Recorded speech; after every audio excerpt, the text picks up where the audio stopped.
Planning a fishing trip shouldn't feel like a full-time job. With FishingBooker.com, you can find and book the perfect fishing trip within minutes. FishingBooker.com connects you with trusted fishing captains around the world. Booking is fast, easy, and secure, with access to verified customer reviews, loyalty rewards, and around-the-clock customer support. Everything you need to book with confidence is in one place. So head to FishingBooker.com and start planning your next fishing adventure today.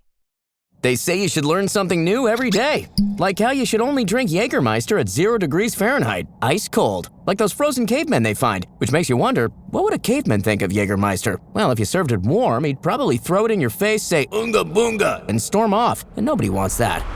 So drink it cold or not at all. Jägermeister. Damn, that's cold. Drink responsibly. Jägermeister liqueur, 35% alcohol by volume, imported by Mast Jägermeister, U.S., White Plains, New York.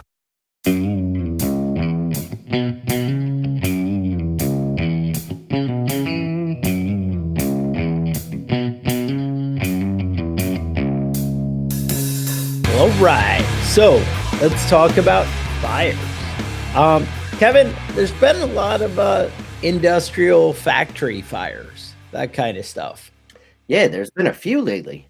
And they end bad, right? So when you're in the big warehouse or the big factory and things like that, and we always used to hear how bad it was. You'd talk about when we had no OSHA and no, all these things, and you'd hear about the yarn factory or the linen factory. Yeah. And they'd have the massive fires and everybody die. And now only a few people die. So it's way better. In the 1880s, people were burning to death all the time, man. 1880s, 1890s. And they'd be like, "Don't leave your workstation." And you're like, the whole building's on fire. What do I do? And that's always the trick. So what have you been seeing, Kevin? What's got you so concerned? Well, this all started earlier this month. I mean, it's what's today, the 19th, 18th? Yeah. We're April 7th. So the past 11 days, there have been quite a few warehouse fires. The first one that kind of kicked things off was the one in California, Ontario, California. It's the Kimberly-Clark warehouse. That was on the 7th of April. So guy recorded himself being pissed off, and it was a warehouse of Scott toilet paper. So, stock up now because prices might go up. They burned a lot of it. But the guy recorded himself being pissed off about how much he got paid, and then lighting some toilet paper on. And people said, why didn't the sprinklers go on? But this guy had planned it out. So he started a small fire. The sprinklers kicked on. The fire department came. They turned the sprinklers off and left. And then he started the big fire. That really is some big planning. I know whenever we do like hot work or whatever, we go to security and are like, "Hey, you need to shut the sprinklers off because we're going to be doing hot work." And it's kind of one of those ironic of, now mind you, they supposedly shut the sprinklers off in that area, right? Right. But again, you're still allowing that one area to burn. Mm-hmm.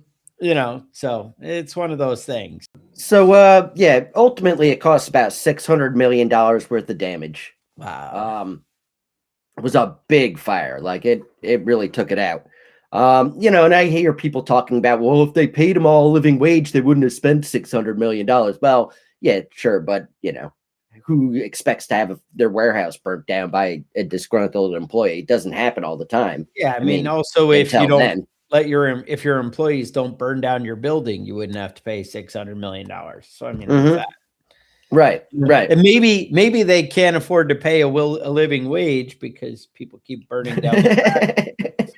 And the damn insurance is so high. Because that's the problem right there, bud.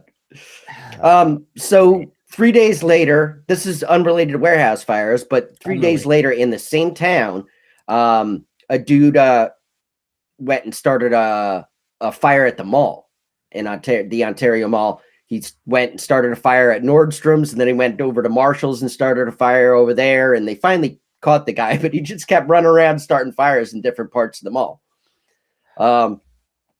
So this guy that they caught for the warehouse fire, typically first-degree arson will give you 5 to 20-year sentence of prison. I feel like it should even be higher. Well, they told him that they're gonna go for life sentence. Yeah. So if you're thinking about starting a warehouse fire, don't do that, because if you shoot a CEO, you also get a life sentence. So, you go the other way. Why be non-violent and just destroy property when you can destroy people's lives? No, either one is okay, Kevin. Well, I mean, neither one is maybe okay. Don't give life in prison to an arsonist and save that for when an arsonist kills somebody. You're not allowed to do either one. Let's all follow the laws and get along. Right. We are very law-abiding citizens. In fact, should we be outlawing cigarette lighters? Yes. Matches. He used a cigarette lighter, Zippos, anything. I mean, it's dangerous. Flint and steel. Matches is dangerous. Yep. Dangerous. Wooden sticks. You might rub those together really fast for a long period of time. Yep. Kevin, these are the things that people are doing out there. All right. So after that, the next day, West Jefferson, Ohio, Amazon facility caught on fire. They're still investigating it, but it's possibly arson.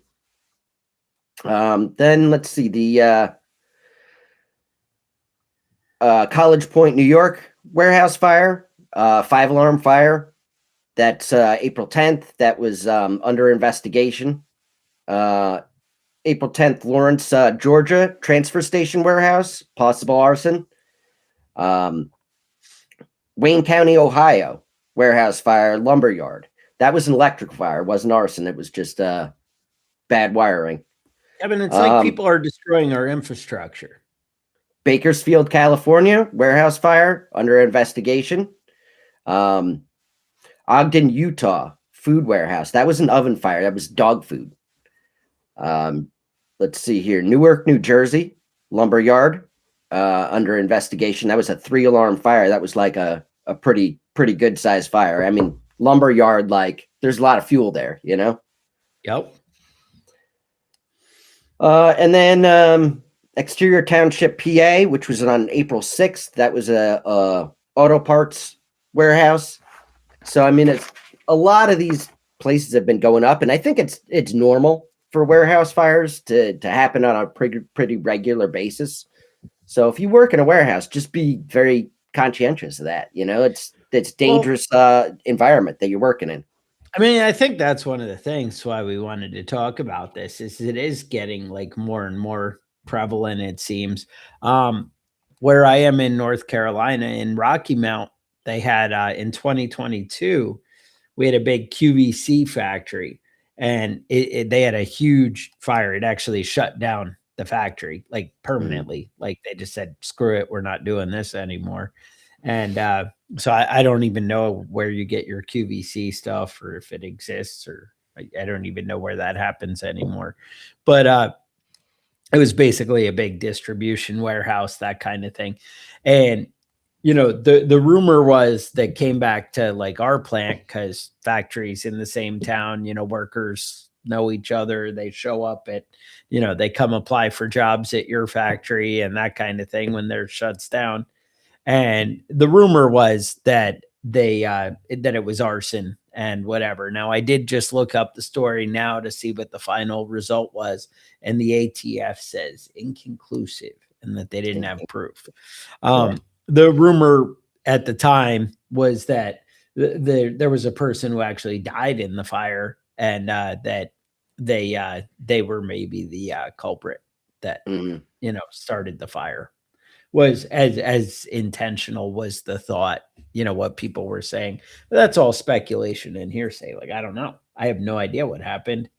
And I mean, it's horrible to speak, bad of the people, whatever, but that's the rumor. I'm just telling you what people were saying. But yeah, it's crazy. So Kevin, like, how do you even deal with these things? So I guess the one thing is you want to prevent fires, right? preventing fires in the workplace. Only you can prevent fires or right. start an arson attack. Yeah. Like if you it's up to you, dude. If you don't go try and burn down your factory, then your odds are better that you won't get burned alive in a factory. Yeah. So and of the ways to go, all the ways to die, that doesn't seem like the most pleasant, at least to me, you know? Absolutely. So, I mean, that isn't something I would want to do, but you know, hey, all right. So next, the big thing is like hot work, right? Whenever, you know, in a factory, it turns out there's welding and grinding and whatever. Like like the factory I work in, we mill engine blocks and we make engine blocks. So there's like, you know, we'll have a big mill disc, you know, with teeth that you run an engine block through and you're cutting the head surface on it or the sides, and there's sparks shooting out, you know, 10 feet in either direction while you're doing it. Especially when you have, you know, dull tools or different things, you get different, you know, so sparks everywhere. Now then you're like, wait, well, Chuck, if you're doing that, you're cutting fine metal dust and throwing it in the air. And metal dust of any kind is flammable. Metal dust is a big one that's pretty flammable. So the big thing is to have proper ventilation. Getting that crap out of there.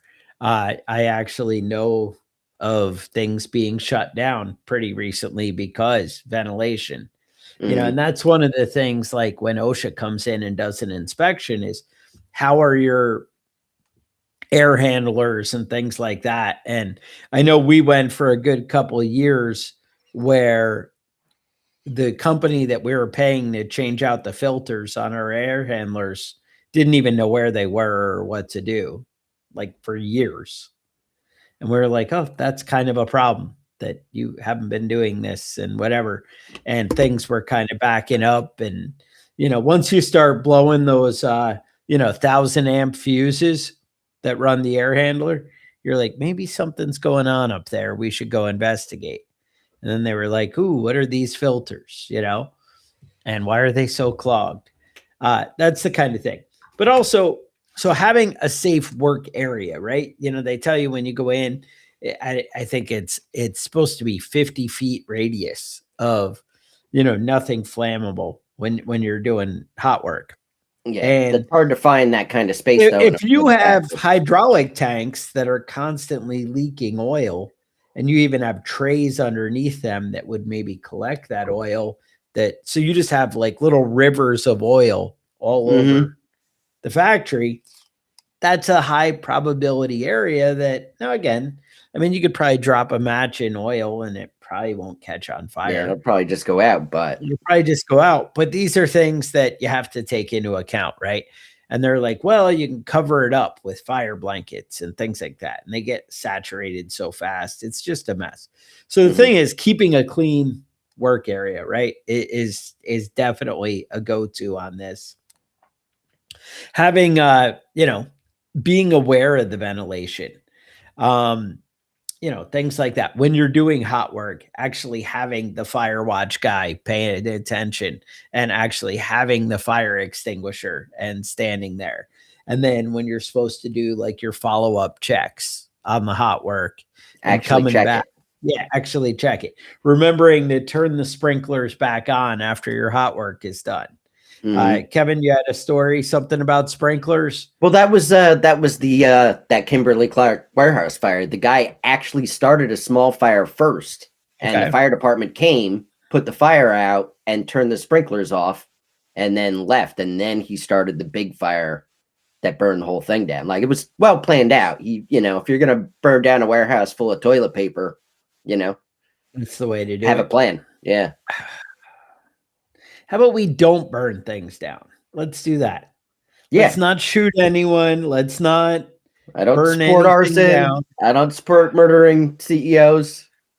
But why can't we all just get along, Kevin? If there's a better job, go get that one. Yeah, there's not a better job. No, they're all. He's a warehouse worker. Like he doesn't have a whole lot of training aside of. Wait a minute. I'm a warehouse worker. I mean, it's not exactly a warehouse, but you get the idea.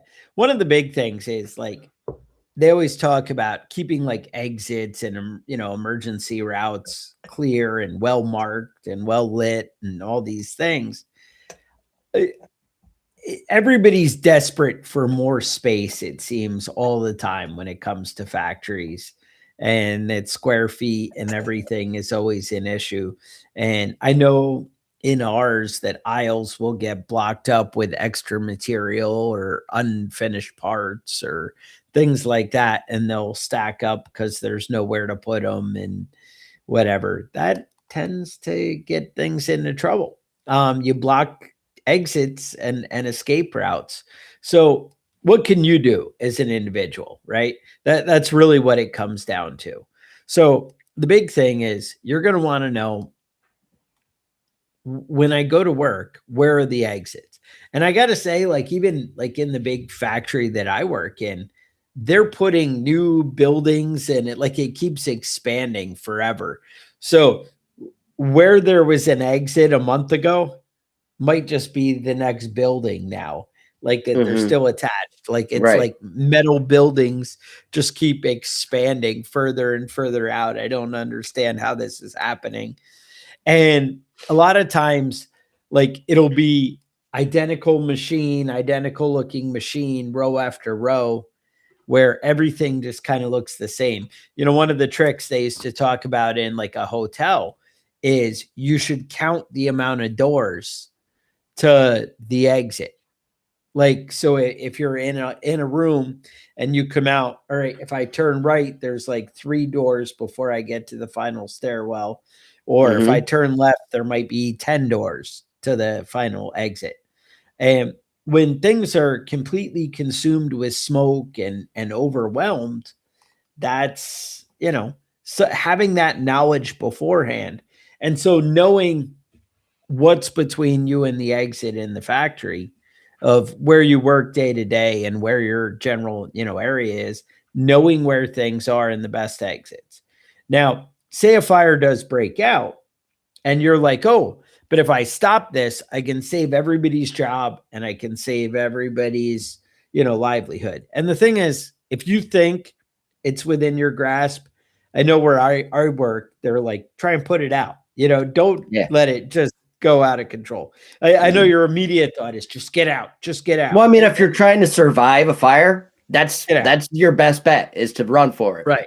But if you're trying to survive your livelihood and your whatever, and it's easy and doable, but they say always you're in between the fire and the exit. You don't want to get yourself like the exits between you and the fire's between you and the exit. Fire's between you and the exit, then just make the best break you can, to get around it and get the hell out of there. But if like the door on the way out is right behind you and the fire's right there, then that's maybe something that you could tackle and, go on with. So, and I mean, if you're working in a building, the same building every day, you should, even if it's not something that's prone to fires, you should know where the exits are. You should know where the fire extinguishers are, Absolutely. And that's the thing. And, I hate to say it, you can be like, well, it's not my job to worry about the fire extinguishers. Like we have a company that comes in and handles that. But it wouldn't hurt if you like kind of checked it out and like made sure, hey, this is still working. Look at the date code on here. Is this, hey, there's a pressure gauge on most of those. Yeah, is the pressure in the go-to range? It's kind of on you. Like that's one of the things too. Like they talk about with hot work, they don't want you to grab the fire extinguisher off the wall that's right there to have as your like standby guy watching. They want you to go get another one. So there's one there and what you got when you're doing something extra dangerous for the environment or, that you're in. So that's kind of a big thing. Yeah. Yeah. Now, when you're trying to put a fire out with the fire extinguisher, one, you want to make sure you're using the right fire extinguisher for the job, right? But, what you want to do is start at the base of the fire. You don't want to try and smother the flames themselves. You want to smother what's burning.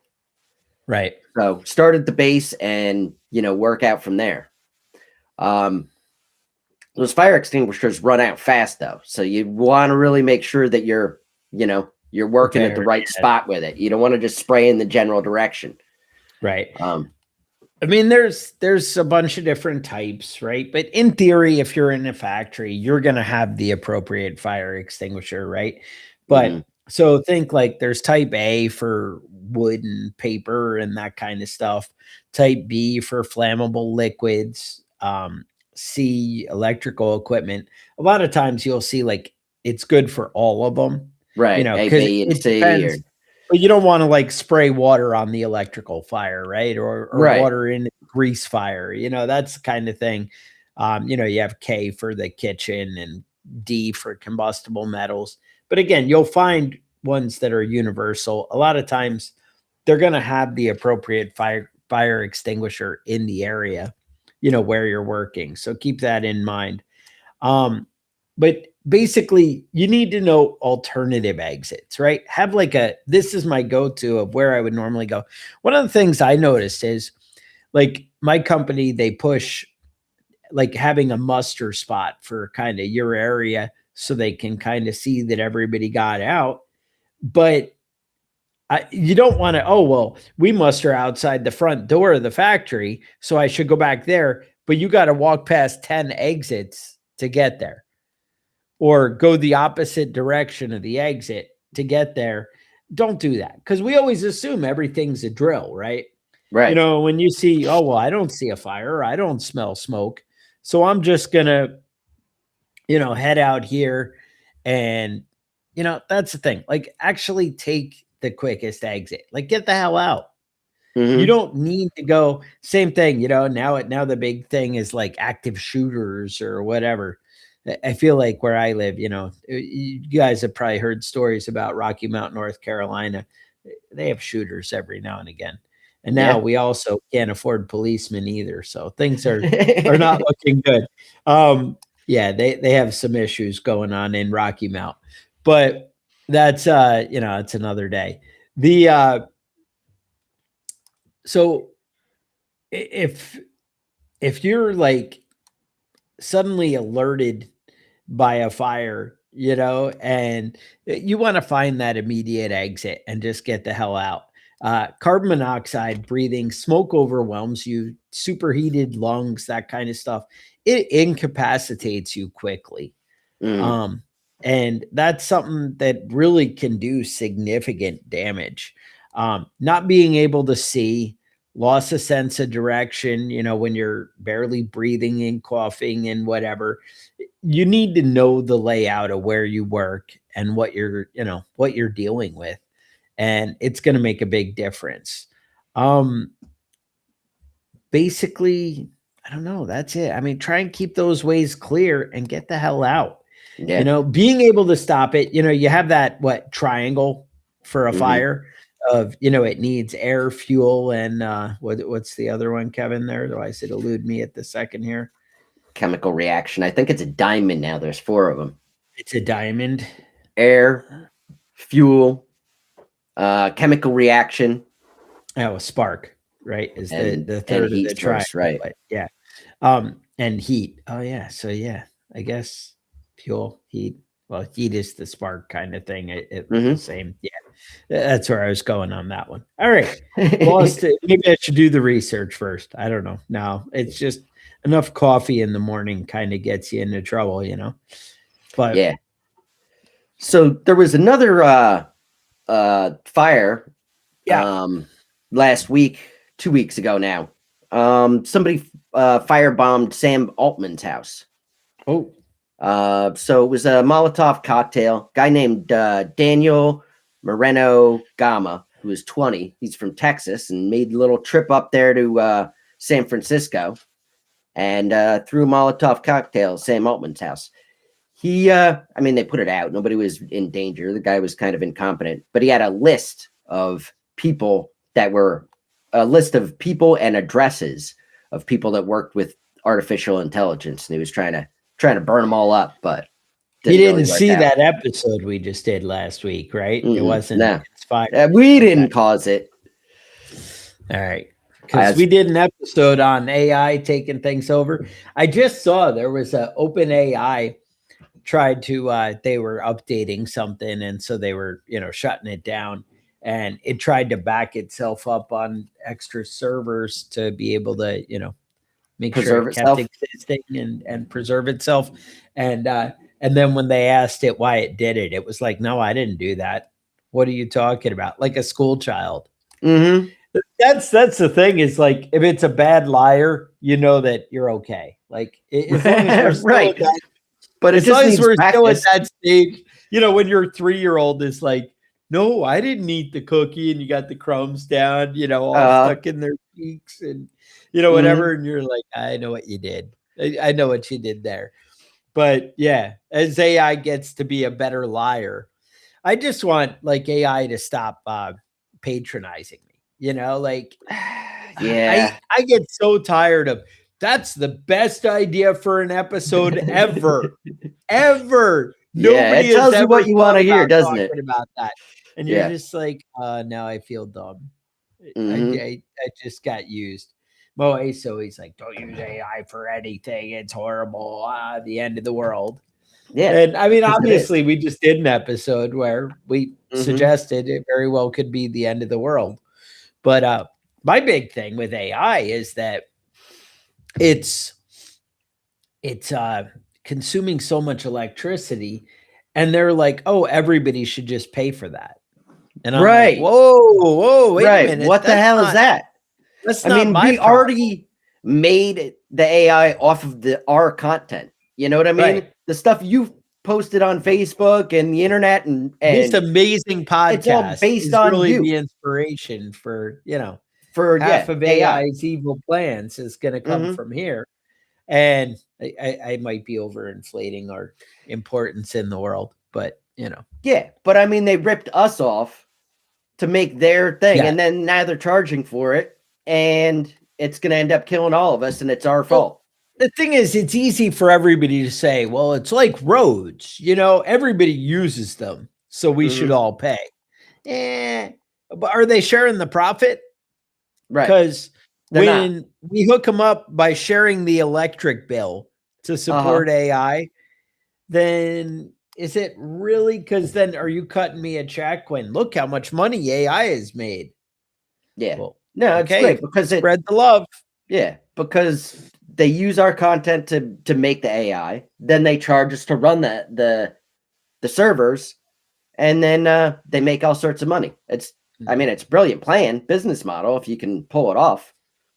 Kevin, you need to, when you shake hands, you need to slip them a little cash, because I got to say, paying the cash now is going to pay back later in spades. Yeah, and that's the thing. I have. And the best thing is you can borrow the money for the bribes. You don't even need to come up with it. You borrow the money for the bribes. Do what Orban did. Remember, Orban is the guy that just lost the election in Hungary. He was the almost dictator, because they still had elections, kind of. And for some reason, JD Vance was over there, like fucking cheering him on and going to rallies with him, trying to get him reelected. And he did lose the election. And the guy that got elected in his place said, hey, so our tax money has been going to CPAC for the past few years. Like, now you're seeing that motivation. Now why JD Vance was over there, like trying to get him reelected. You just got to bribe the right people, man. That sounds right. I like that. No, I don't like it. That's the problem, Kevin. That is the problem. I just saw a meme on socialism, and I gotta say, socialism and government control kind of go hand in hand. You probably didn't realize. And the guy was like, yeah, if I had $1 for every time socialism worked, I'd have $0. And then the other guy was like, yeah, but if you had $1, or he goes, if you had the $1 and socialism worked, you'd have $0. And I'm like, yeah, now I'm seeing it. That's kind of the thing, is it's just out of control. Like, I don't mind, we all got to work together and whatever. and we don't want to regulate the hell out of things. That's where it all goes wrong, right? Is we're like, oh, well, if we make it illegal for government to do this and we make it illegal for people. I mean, I'm good for limiting government, right? Let's do that. Let's limit government and what they can do, but let's stop limiting people. Let's, because the thing is, if people don't have the power to take your stuff, like allot your money for your electric bill to go to, AI and that kind of stuff. Like right now, the government sets up, they only allow like one company to run the electrical grid in a certain area. Because if we had unfair competition, well, maybe if there was competition, then I wouldn't be getting $600 monthly electric bills. And you wouldn't, and exactly. That's the thing. It's, people are like, well, we tried capitalism. It doesn't work. Well, is it really capitalism? Because government's got their hand in everything right now. And, it just kind of escalates into ugliness. Kevin, I know you're not exactly. Are you the big fan of capitalism? How do you take it? I am. I just don't see capitalism happening. Happening. Yeah. Right. It's not the crony capitalism thing, Right. Like nepotism, that sort of shit where your buddy gets the good deal and gets the contract instead of like the person that comes in with the lowest price. That's not really capitalism. That's just being an asshole and bribing people. Exactly. And that seems like it's happening more and more. I don't think it's happening more than it was. I think it's happening like right in our fucking faces now, though. Like you can see people being bribed, live on TV, and everyone's just like, oh, they've always been doing that. Yeah, that's fine, but it's also a crime, So whatever. I guess everybody's cool with that now, and we just pretend like it's not happening and go about our life. Sounds right. So anyway, with that, I think, thoughts, concerns, put it in the comments. Let us know what you guys want to hear about, what's going on. Should Kevin be stocking up on toilet paper? That's really what it comes down to, I mean, secret is I did. As soon as I saw that toilet paper warehouse burn down, get more. It's like, yeah. I got another 32 pack to stuff in the closet. Kevin, I gotta say, it's sad that when I go to work, I'm like, I can't crap there because that toilet paper is just brutal. And it just the Scott is like dream soft compared to what they got at. You got to bring your own toilet paper to work. It ain't, and I know you're like, but Scott isn't that soft. And I'm like, I know. That's the problem. Now you guys are getting me, picking up what I'm putting down. So anyway, we do appreciate you guys. And let us know what you want to hear. With that, stay safe. We'll talk to you guys next week.